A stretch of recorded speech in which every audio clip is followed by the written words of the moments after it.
안녕하세요. 타연이입니다. 오늘은 5월 5일 수요일이고요. 한국에서는 어린이날이네요. 어린이날 축하합니다.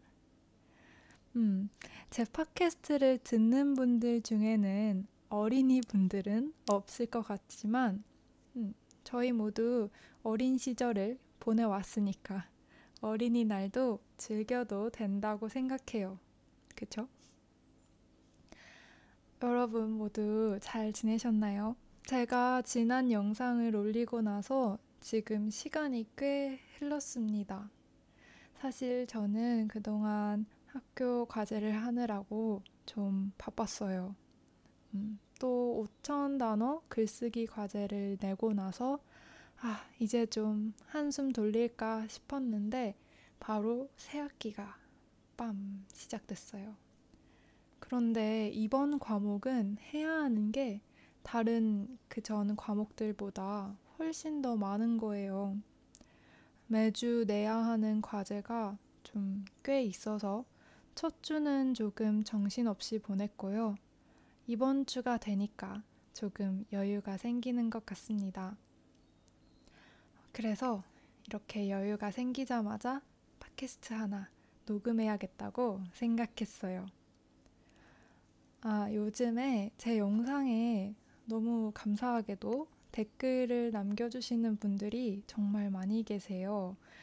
사실 제가 처음에 이걸 시작했을 때 생각했던 것보다 정말 더 많은 분들이 들어주시고 또 좋아해 주셔서 정말 정말 너무 감사한 마음이 큽니다. 그런데 제가 한 달간 업로드가 없어서 그런지 많은 분들이 조금 조심스럽게 계속 이거 해주세요. 만들어 주시는 거죠? 라고 댓글도 써주셨더라고요. 저는 지금 어디 가지는 않았으니까요. 틈 나는 대로 천천히 계속 만들 거니까 넓은 마음으로 맞아주시면 감사하겠습니다. 예전에 제가 한국어, 영어 이런 언어 공부에 대해 올린 영상을 기억하실지 모르겠어요. 오늘은 그 영상에 이어서 언어에 대해서, 외국어에 대해서 조금 더 얘기 나눠 보려고 합니다. 그 중에서도 오늘은 특히 스페인어에 대해서 다뤄보려고 해요. 제가 지금 스페인어를 잘하거나 뭐 그런 건 전혀 아니고요. 오히려 지금은 거의 다, 정말 거의 다 잊어버렸어요. 대신에 오늘 이야기는 제가 스페인어를 배우면서 있었던 일들, 그리고 느꼈던 점에 대한 거니까 그렇게 들어주시면 감사하겠습니다. 먼저 스페인어는 처음으로 제가 제 의지로, 제 선택으로 배우기 시작한 언어라는 점에서 저한테는 좀 의미가 있는 언어예요. 물론 영어나 일본어도 저 재미있게 공부하기는 했지만 결국에는 학교 교육 과정상에서 배운 거잖아요. 그래서 제가 심리적으로 느끼는 거리가 좀 있었던 것 같아요. 보통 고등학교 다닐 때 졸업하면 이런 거 꼭 해봐야지 하는 로망 같은 걸 가지는 게 있잖아요. 저는 그런 로망이 많지는 않았는데 항상 마음속에 있었던 거 하나는 뭔가 저한테는 익숙하지 않은 언어를 배워보는 거였어요. 물론 영어, 일본어도 정말 어렵죠. 어렵긴 하지만 한국에서 살다 보면 부분적으로라도 조금씩 접하게 되잖아요. 그런데 그런 접촉이 한 번도 없었던 언어, 그런 거를 한번 배워보고 싶었어요. 그래서 대학교 입학한 해에 교양 외국어 수업을 꼭 들어야겠다고 결심을 했죠. 그래서 그때 무슨 언어를 배울까, 무슨 언어를 선택할까 고민을 정말 많이 했던 것 같아요. 그런데 결국에는 별로 특별한 이유는 없이 스페인어를 선택했습니다. 저도 선택한 이유는 잘 모르겠어요. 그냥 한번 배워보고 싶었어요. 아마 한국어 배우는 분들 중에서도 이렇게 저처럼 시작하게 된 분들도 꽤 있을 거라고 저는 생각해요.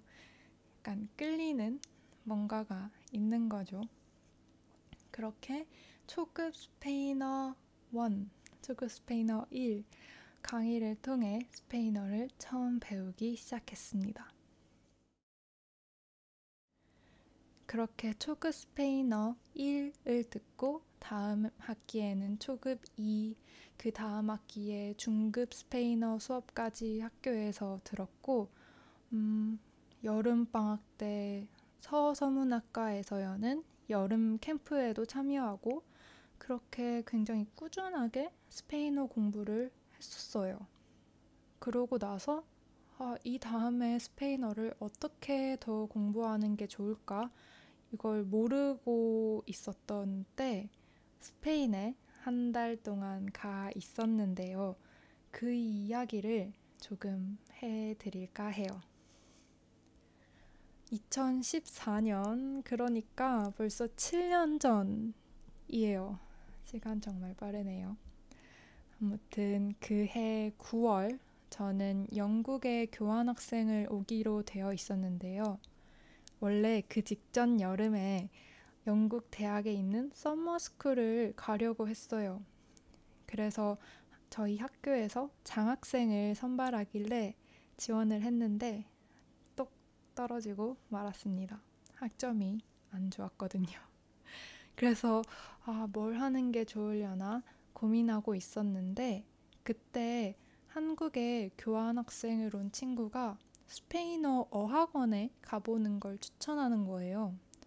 그 친구가 오스트리아에서 왔었는데 자기도 여름에 스페인 발렌시아라는 곳에서 한 달 지낸 적이 있었다고 하는 거예요. 근데 정말 너무 좋았대요. 그런데 마침 또 옆에 있던 스페인에서 온 친구가 자기 고향이 발렌시아라고 자기도 그곳을 추천한다는 거예요. 그래서 뭐지? 왜 두 명이나 이렇게 스페인 발렌시아에 대해서 마침 이야기를 하는 걸까 싶어서 혹 해버린 거죠. 그래서 그날 바로 스페인 발렌시아에 있는 어학원을 구글에서 찾아봤습니다. 그리고는 가기로 결정했어요. 운이 정말 좋게도 저희 학교에서 방학에 해외 연수를 가는 학생들한테 장학금을 주는 제도 같은 게 있어서 저는 비교적으로 싸게 갈 수 있었어요.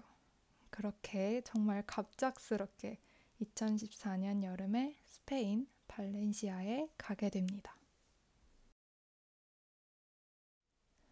발렌시아 공항에 착륙하기 전에 비행기에서 본 그 바다는 정말 평생 잊지 못할 것 같아요. 정말 하얀 구름이 이렇게 보이고 파란 바다 위에 막 요트랑 배가 이렇게 떠 있는데 또 설레는 기분이랑 합쳐져서 너무너무 예쁘게 보였어요. 사실 영어권 나라들이나 아니면 뭐 일본이나 중국 같이 가까운 나라 외에는 정말 처음으로 다른 언어를 쓰는 나라에 혼자 긴 기간 동안 가보는 거였거든요. 그래서 정말 설레면서도 긴장도 많이 됐어요. 그런데 막상 지내보니까 그 발렌시아에서 보낸 한 달이 저한테는 정말 너무 천국 같았어요. 날씨나 음식, 사람들도 다 좋았고, 스페인어 공부의 관점에서 보면 한국에서 문법을 확실하게 배우고 나서 정말 스페인에 가서 직접 사람들이랑 소통할 수 있다는 게 진짜 기분이 너무 좋았어요. 너무 신기했고, 이런 기분이 있구나. 이런 게 가능하구나. 그런 기분이 들었죠. 실제로 그때 실력도 진짜 많이 늘었어요. 물론 한 달 후에 영국에 가고 또 한국에 돌아오고 그러면서 실력이 많이 줄기는 했지만 한국에 돌아오고 나서 얼마 안 돼서 델레 배우노 B1 시험도 큰 어려움 없이 합격할 수 있었어요. 스페인어 공부 목적으로 굉장히 효과적인 한 달이기도 했지만 동시에 사실 그 한 달이 저한테는 좀 중요한 시간이었던 것 같아요. 특히 저한테는 그렇게 새로운 언어로 여러 나라에서 온 사람들이랑 그렇게 이야기하는 게 정말 처음이었거든요. 물론 영어로는 경험해봤지만 그거랑은 또 다른 느낌이었어요. 좀 설명하기가 어려운 감정인 것 같아요. 그리고 그 시간 동안 제가 확실히 좋아하는 거 하나를 찾았는데요. 그게 바로 외국어를 가르치고 또 배우는 그 현장, 그 분위기, 그리고 사람들 사이의 그런 교감, 활발한 대화, 이런 거예요. 어릴 때 뭔가를 배우는 거랑 또 좀 더 크고 나서 뭔가를 배우는 건 또 다르잖아요. 특히 어른이 되고 나서 추가적으로 언어를 배울 때는 더 적극적이고 더 활발하게 배우려고 하게 되는 것 같아요. 저도 그랬고, 거기 있던 다른 사람들도 그랬어요. 그래서 그 한 달을 보내고 나서 제가 좀 습관적으로 나도 나중에 한국어 어학원 같은 거 만들고 싶어. 언어 가르치는 일 하고 싶어. 라고 친한 친구들한테 슬쩍슬쩍 말을 했었어요. 사실 원래 이때 말하는 나중에는 막 은퇴 후, 막 퇴직 후 이런 진짜 나중을 말한 거였는데 생각해보니까 조금 더 일찍 시작하고 싶더라고요.